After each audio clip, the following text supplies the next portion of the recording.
Well, what a night at the Rooty Hill RSL. I think finally we've had an event worthy of the size of the Rooty Hill RSL. If you're watching this around Australia, this thing is bigger than most cities. It's certainly bigger than Adelaide and Brisbane, and I think it could put in a strong bid for Melbourne.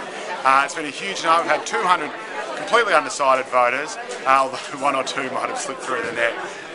And I think we've seen something we haven't really seen at all in this debate or in this election campaign so far, which is the candidates being a bit more real. Julia Gillard was still her sort of polished self. She was still doing the sort of, which all the voters will be very familiar with by now.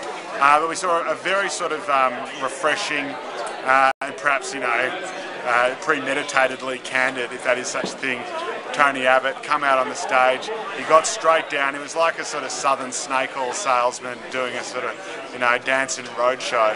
But he got down sort of among the people on the floor, had a bit of a chat to them, plenty of colour and movement. He certainly busted more jokes. Perhaps Gillard was trying to look prime ministerial, I'm not sure, but the livelier half certainly came in the back end with Tony Abbott.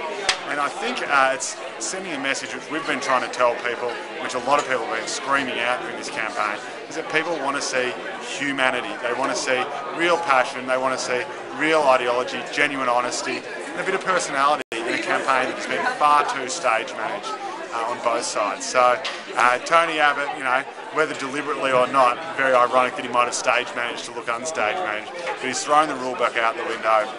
He's rolled his sleeves up, and we'd have to say on that alone that it looks like Tony Abbott may have won the night. But we'll see in tomorrow's paper how many people swung one way and how many the other.